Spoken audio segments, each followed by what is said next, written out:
The following broadcast has been created by some dude named Ayat. I'm some dude named Ayat, and this is Helltaker.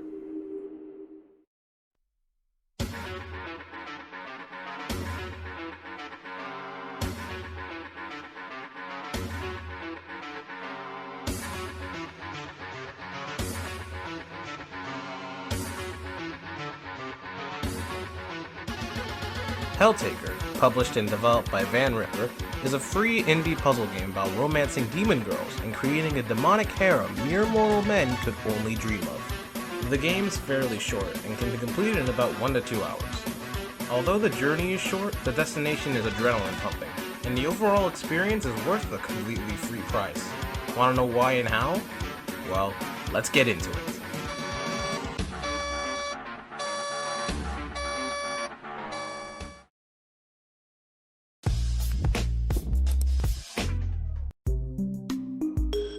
Upon startup, you wake up in the void, and Beelzebub greets you as the narrator of this story.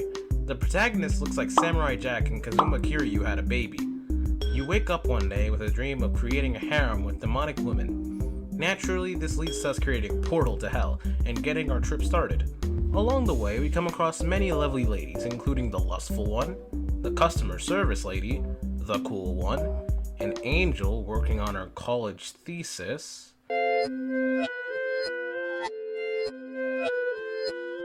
and even some cute looking triplets. Our protagonist even manages to include the CEO of Hell, Lucifer, into his harem through the power of pancakes. I only know 3 other men that could do that.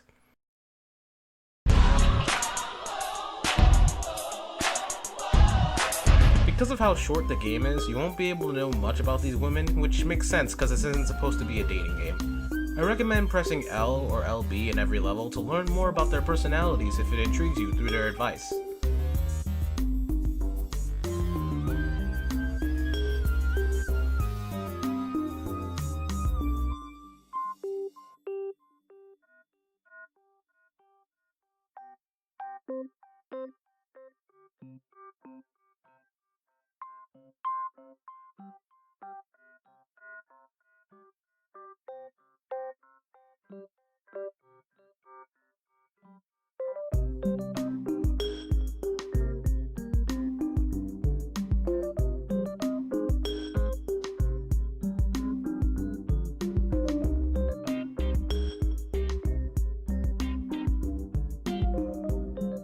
So you're at the final gate, seemingly about to escape back to Earth with their 10-women harem, when suddenly, you get severely injured by chains and flames.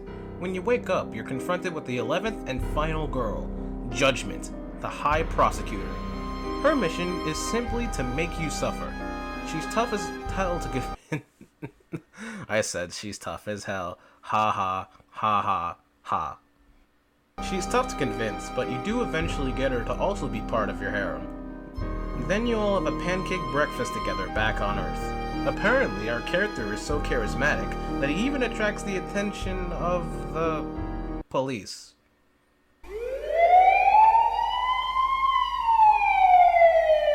And that's basically it for the story. But I do have one theory that I want to note that may not exactly be true, but it is my personal headcanon.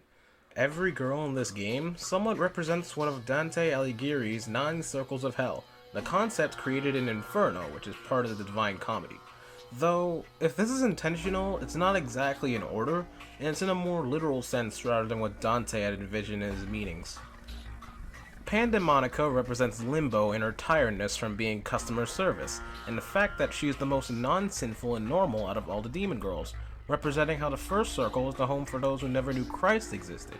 Modeus is lust, and that's self-explanatory. Cerberus is gluttony, but that is based on how her counterpart guards that circle in Inferno. Zedrata is greed, as represented from her somewhat selfish desire to join your harem even when you have a bad feeling about it. Melina is anger, evident from her dialogue in-game and from her label as the Sour Demon. Azazel must be heresy because her appearance in Hell in general goes against religious norms. You'd never think to find an angel in Hell, even for religious purposes. Justice embodies violence because of her previous position as the High Prosecutor. This position, judging by Judgment's desire for your suffering, is based around the sole purpose of inflicting pain. This leaves Lucifer, Judgment, and Beelzebub. This might be a bit of a reach, but I believe it would be suitable to say that Lucifer and Beelzebub in this scenario embodied the 8th circle, known as fraud. This is tricky because both Lucifer and Beelzebub are names that are alternative translations for Satan. Satan represents the last circle, known as treachery, so it'd only be fitting for Lucifer and Beelzebub to represent that circle because their names are Satan. But it's untrue in this case because both of them do not inflict the same physical damage onto the player that Judgment does. Lucifer and Beelzebub are kind of supposed to be what one would consider to be the ultimate forces of hell, considering that they're both supposed to be Satan, but their smaller roles are what turned them into frauds, which leaves Judgment to fill the void and embody the circle of treachery. This can be further proven by how Judgment doesn't even think to listen to what Lucifer says in the final boss sequence, when Lucifer is supposed to be the CEO of hell. But who cares about any of that, right? For all I know, you'd probably want all of them to step on you simultaneously. And to that request, I only have one response. Take it easy, it's just a drawing.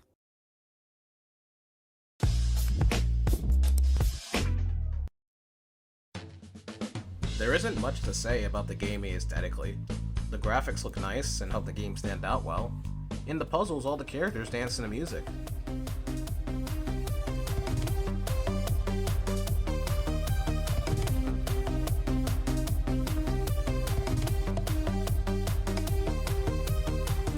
The art scene in the game is drawn well. I loved some of the subtle animations they had in the cutscenes. Most of the expressions drawn on the girls fit what they say, with exceptions like when Cerberus says, "Don't give up, you need to get us out of here," but the three don't look worried in the slightest.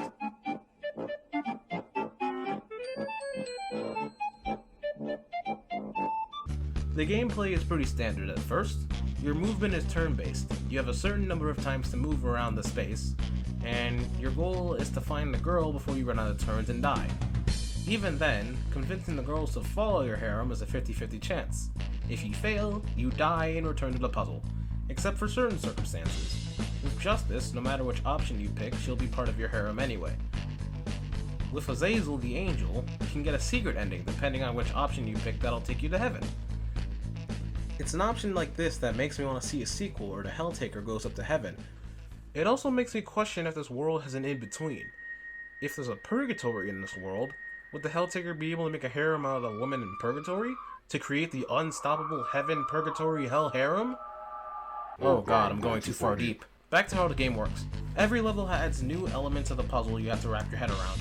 The first level has skeletons and rocks. The second one adds spikes that take a turn away when you step on them. The third adds keys and chests.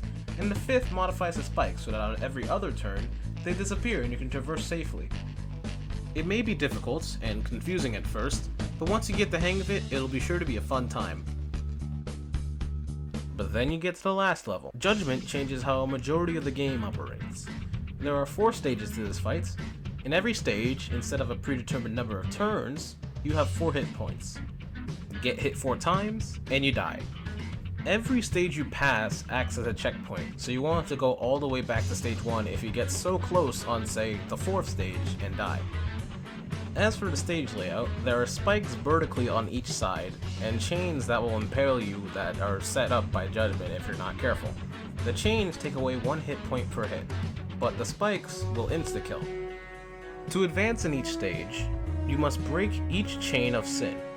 While the other levels were about manipulating the stage around you, these 4 stages are about manipulating yourself around the stage to survive, as showcased perfectly by the somewhat rhythm-based gameplay. It's a well-done subversion that got my blood pumping when I started to figure it out. Defeating Judgment felt like something to be proud of at the end of the day, based solely on the fact that she made you play by her rules and nobody else's. I should mention that there's one more secret ending to look out for you completionists out there. In levels 4, 5, and 6, there are 3 hidden pieces to a code. Collect them all, and then head back to the last level when you give everyone pancakes. After giving everyone pancakes, you can input the code while standing on the carpet. A portal will appear where you can find Beelzebub stuck in the abyss, and you can actually go inside that portal and be stuck in the abyss with Beelzebub together, exiled together forever.